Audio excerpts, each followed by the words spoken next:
लड़ेंगे जीतेंगे, हम सब करेंगे, लड़ेंगे जीतेंगे, हम सब करेंगे। आरक्षण आमच्या हक्काचं, नाही कुणाच्या बापाचं, आरक्षण आमच्या हक्काचं, नाही कुणाच्या बापाचं। मराठा आरक्षणासाठी लिंबागणेश येथे रास्ता रोको।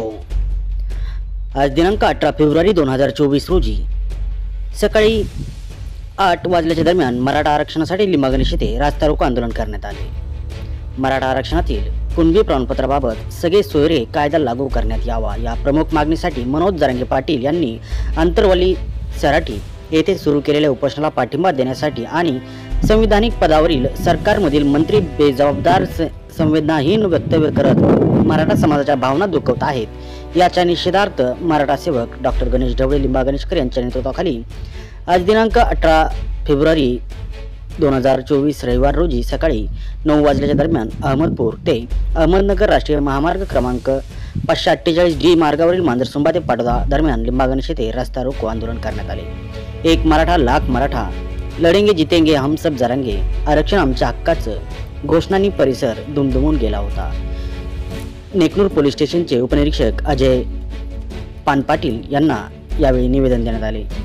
मंडळ अधिकारी अशोक डरपे यांच्या मार्फत जिल्हा प्रशासनाला निवेदन देण्यात आले। यावेळी पोलीस बंदोबस्तात लिंबा गणेश पोलीस चौकीचे police head constable Santosh Raut, Babasaheb Dongre, Vishal Kshirsagar, Narayan Khatane, Sachin Murumkar, home guard Ishwar Ubale, Ganesh Kulkarni, Shriram Gharat हजर होते। आंदोलनात सरपंच बालासाहेब जाधव, उपसरपंच बाळकृष्ण थोरात, राजेभाऊ गिरे, कल्याण वाणी, भगवान मोरे, रवींद्र निर्मळ, संजय घोलप, सुनील ढवळे, पांडुरंग वाणी, बाळासाहेब मुळे, महावीर वाणी, विक्रांत वाणी, संतोष वाणी, कृष्णा वायभट, शंकर वाणी, औदुंबर नायकवाडे, करण वायभट, अक्षय वाणी, महावीर जाधव, सनी जाधव, अक्षय येडे, अमोल जाधव, धीरज वाणी, अशोक राजे वाणी, दिनेश जाधव, दादा बागल, अमित घोलप, उमेश जोगदंड, सुभाष वाणी, प्रशांत वाणी, बालू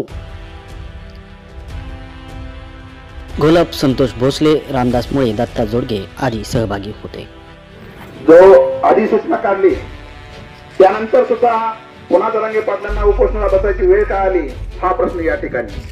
आणि सर्वसामान्य मराठा समाज रस्त्यावर का उतरतोय याचं प्रमुख कारण असं आहे की मुख्यमंत्र्यांनी 16 फेब्रुवारीला त्या अधिसूचनेचं स्पेशल अधिवेशन घेऊन कायद्यामध्ये रूपांतर करण्यात येईल असा शब्द दिला होता।